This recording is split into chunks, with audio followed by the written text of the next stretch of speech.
JayEmm on Cars is sponsored by Car Vertical. With just a registration number, or even better, a VIN, Car Vertical will search over 20 European databases to find out whether any car you're looking at has a hidden past.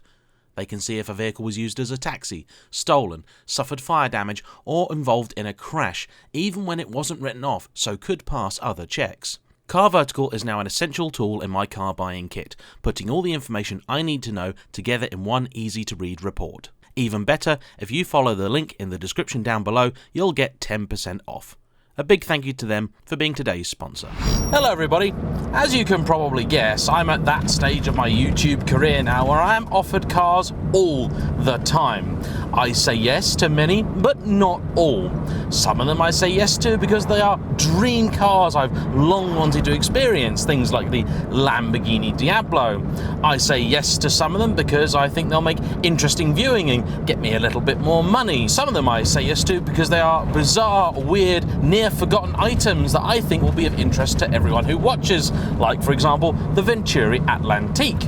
But there are others where I say yes simply because I can, and today's car is one of those. It's a 1992 K10 Nissan Micra. At least once a year now, I try and make the pilgrimage north of the border to enjoy the wonderful roads and fantastic company up here on offer in glorious Scotland. I've got a few friends that have some connections in the car world, and I'm always offered a wondrous slice of motoring joy. One of these people, who also happens to be my accountant, Dominic from DS Accountancy, sent me a picture of his friend's Datsun 240Z and asked if I might be interested. The thing is, I have done a very nice example of a 240 on the channel not too long ago. But parked next to it was this Nissan Micra, and he jokingly said if I'd maybe prefer to do that instead. To which I said, yeah, I would actually, and here I am.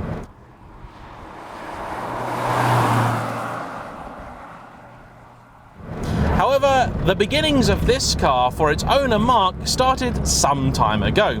His mother has owned Micras, including a K10 when he was quite young, but when he learned to drive she had a K11, which is sort of the most popular version from the mid-90s that many people now see as something of a cult classic. He, of course, was absolutely mortified at the idea of having to drive that, so did the sensible thing and bought himself a Peugeot 309. However, about a month later, he did the predictable thing that young drivers do and binned it. So he was forced into driving the Micra after all. I think something along the lines of Stockholm Syndrome must have occurred because he found himself discovering a bit of a fondness for it and did quite a few miles. His mother, meanwhile, had been trying to think up something to buy him for his birthday, and as she hadn't really seen her own car for quite some time, suggested that perhaps he'd like to have that. And so he said, yes, thank you very much, that'll do really nicely. This began a Nissan-shaped love affair for Mark, which continues to this very day.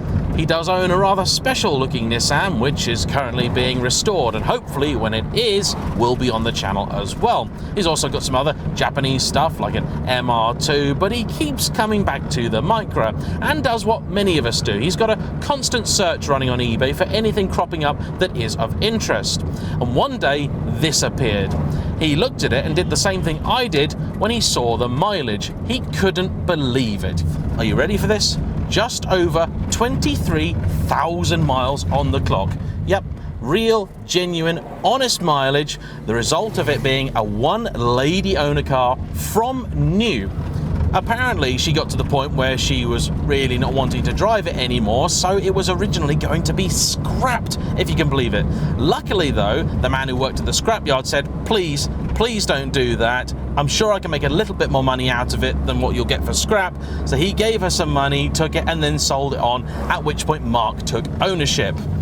And he now drives it around as just, well, a delightful little car, because that's exactly what it is. And today's video really is an appreciation of just how much basic, simple, honest goodness motoring can really still make you happy. The last thing I drove up here in was an Alfa Romeo Giulia Quadrifoglio, which has, believe it or not, 10 times the horsepower of this. Yep, that was 503, this is 50. It's got just over 50 pound-feet of torque, 4 speeds in the gearbox, and being an LS is the base model. So instead of telling you what it has, I will instead give you a list of things that it does not have. It does not have a sunroof. It does not have air conditioning. It does not have electric windows. It does not have electric wing mirrors. It does not have power steering. It does not have ABS. It does not have leather seats. It does not have a rev counter.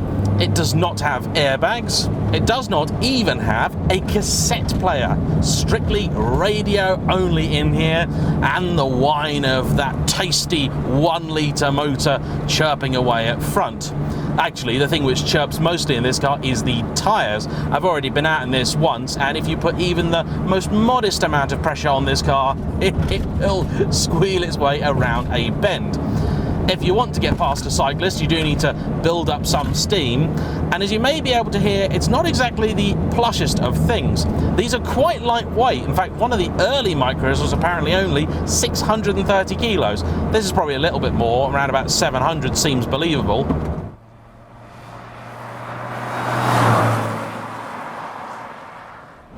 And I do keep trying to go for 5th, or at least I go for 3rd, where 5th would probably be. Everyone is very, very confused. There's some young lads there that have been watching me filming various different cars all day, and they are absolutely beside themselves that I've stuck a load of cameras on this. I've got my foot welded to the floor right about now, and I'm only just about catching up to that cyclist. Indicator is on the right hand side of the steering column, which is where I prefer to find it. The dash is a model of simplicity, one big speedo in the middle, and you've got water temperature, fuel, and then some warning lights. That's it. It's just so sweet, this thing. Not exactly the best put together, because if you try and open the window, you will break off the little sort of wheel on the handle. It is getting quite warm in here as well. I think for the run down, I may pop one of the rear windows out. I do like it when cars have rear windows that open like that, because it means you just get a little bit of airflow through without any buffeting.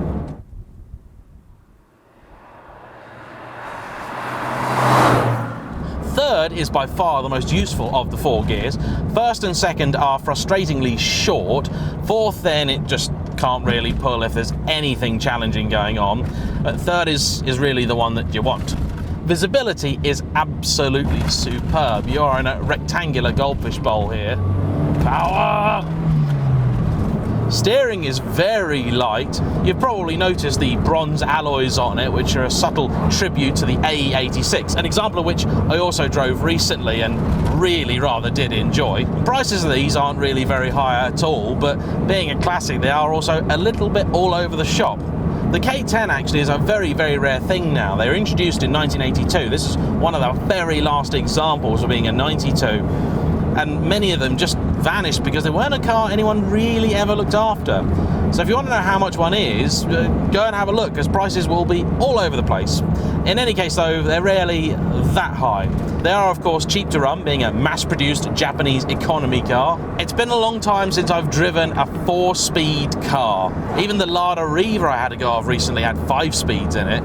Believe it or not, this is actually far from the least powerful car that I've driven. It's not even the least powerful car that I've driven this week. That honour goes to Gordon's Trabant, which has 26 horses from its 2-cylinder, 2-stroke engine. It should tell you really everything you need to know, either about this car or modern drivers, that with only the 50 horsepower, I am still quite happily keeping up with the Vauxhall Grandland X that's in front of me and appears set to dawdle along this gorgeous road at about half the speed limit. The other modification made to this car was a set of lowering springs. It was apparently never the sort of softest ride, and that does surprise me, because I figured this is going to be the kind of car you got in and was just hilariously floaty, but actually also quite comfortable and fun.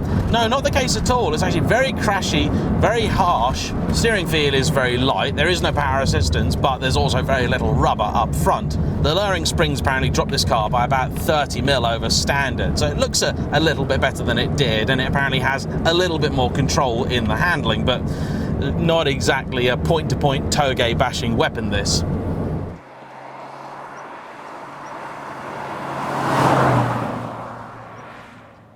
Gearbox though is actually really nice.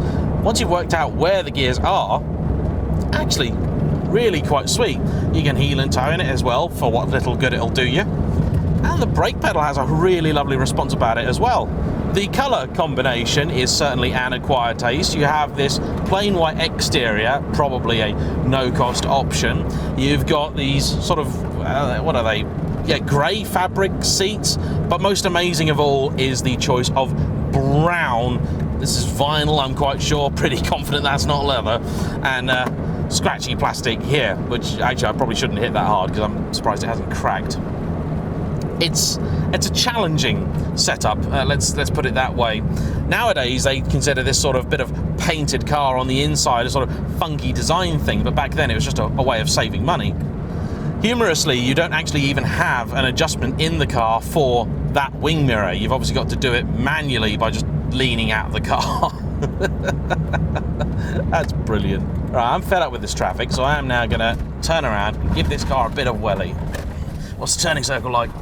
Oh, turning circle's good. Okay, Micra, do your stuff.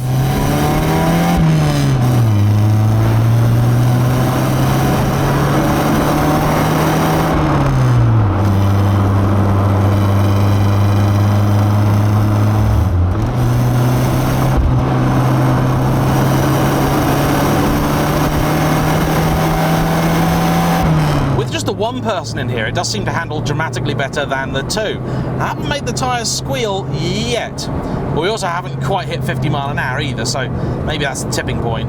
I'm very lucky to be in a position in life where I can afford some really very nice toys. But driving cars like this, I so very much enjoy because it tells me that if things go completely horribly wrong and I have to sell the Ferraris and downsize and start again essentially, there will always be a car I can have fun in.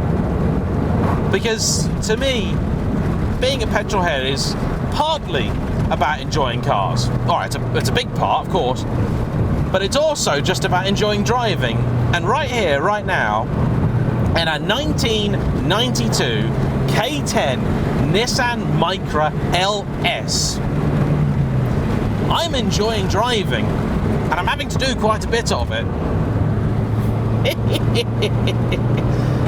I think I get tired of having to do this on a regular basis, but for a laugh, every now and again, this is Brillo. Thanks, Mark. Thanks to you for watching. Please like, comment down below, subscribe if you haven't already, and I'll see you for the next one. Bye-bye.